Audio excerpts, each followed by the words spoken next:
तो बच्चों, आइए हम आज जानकारी हासिल करते हैं विराम चिन्ह के चौथे भाग में, यानी कि प्रश्न सूचक चिन्ह। बच्चों, जब हम किसी से प्रश्न पूछते हैं वहाँ पर प्रश्न सूचक चिन्हों का प्रयोग किया जाता है।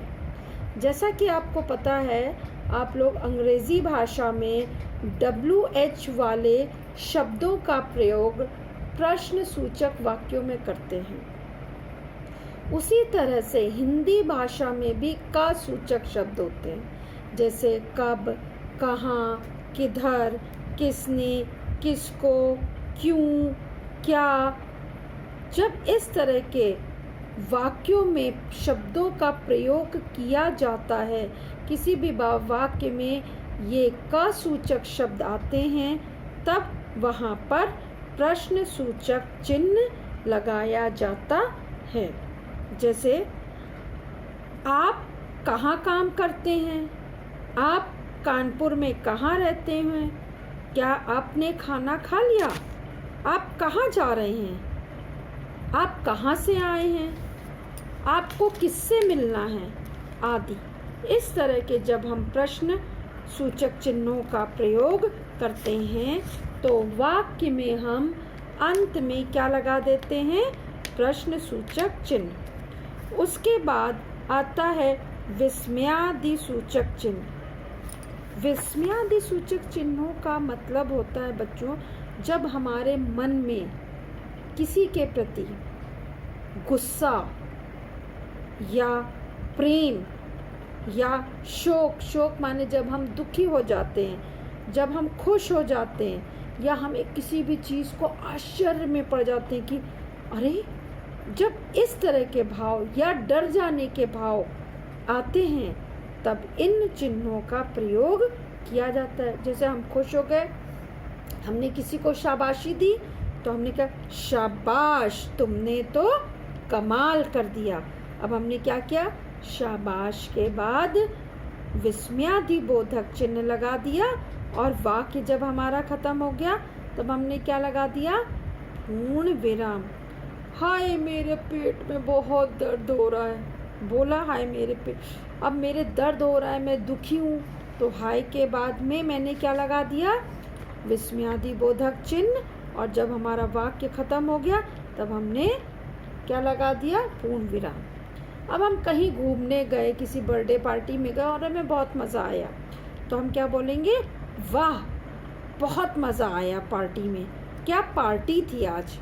तो हमने वाह के बाद क्या लगा दिया, शाबाश, विस्मयादि बोधक चिन्ह और पूर्ण विराम लगा करके हमने अपना वाक्य को ख़त्म कर दिया। तो जब भी हमारे मन में इस तरह के भाव उठते हैं, तब हम वहाँ पर विस्मयादि बोधक चिन्हों का प्रयोग करते हैं। बच्चों, सबसे अंत में आता है उद्धरण चिन्ह। बच्चों, उद्धरण चिन्ह आप ऐसे समझिए, ये दो भाई हैं।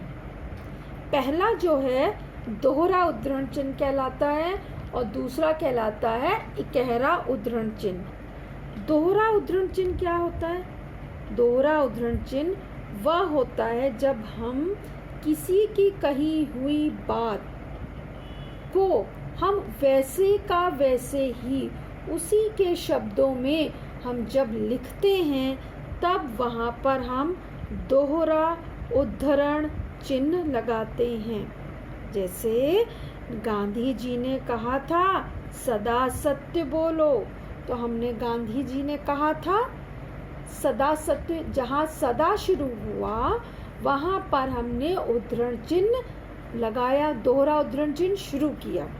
उसके बाद जब हमारा वाक्य पूरा हो गया, सत्य बोलो, बोलो पे हमारा वाक्य खत्म, तो हमने लगाया पूर्ण विराम और उसके बाद हमने दोहरा उद्धरण चिन्ह को बंद किया। बच्चों, ये याद रखने वाली बात है, पहले हम पूर्ण विराम लगाते हैं, उसके बाद में हम उद्धरण चिन्ह को बंद करते हैं। ये बात आप हमेशा याद रखिएगा। दूसरा उदाहरण देखें, नेताजी ने कहा था तुम मुझे खून दो, मैं तुम्हें आज़ादी दूंगा। अब नेताजी की कही हुई बात हमने लिखी, तो जहाँ शुरू होगा तुम मुझे खून दो, वहाँ से हमने उद्धरण चिन्ह लगाया, और जब हमारा वाक्य ख़त्म हो गया, मैं तुम्हें आज़ादी दूंगा, दूंगा पे हमारा वाक्य ख़त्म, तो हमने लगाया पूर्ण विराम, और उसके बाद हमने उद्धरण चिन्ह को बंद कर दिया। उसके बाद उद्धरण चिन्ह का छोटा भाई आता है इकहरा उद्धरण चिन्ह। जब हम किसी की बात को स्पष्ट रूप से बताते हैं, या किसी पुस्तक का नाम स्पष्ट रूप से बताते हैं, किसी कवि या कवित्री का नाम स्पष्ट रूप से बताते हैं, तब हम वहाँ पर उसका नाम के बाद में इसका प्रयोग करते हैं। जैसे कभी कभी पुस्तक में भी प्रयोग होता है, कभी शीर्षक में भी प्रयोग होता है।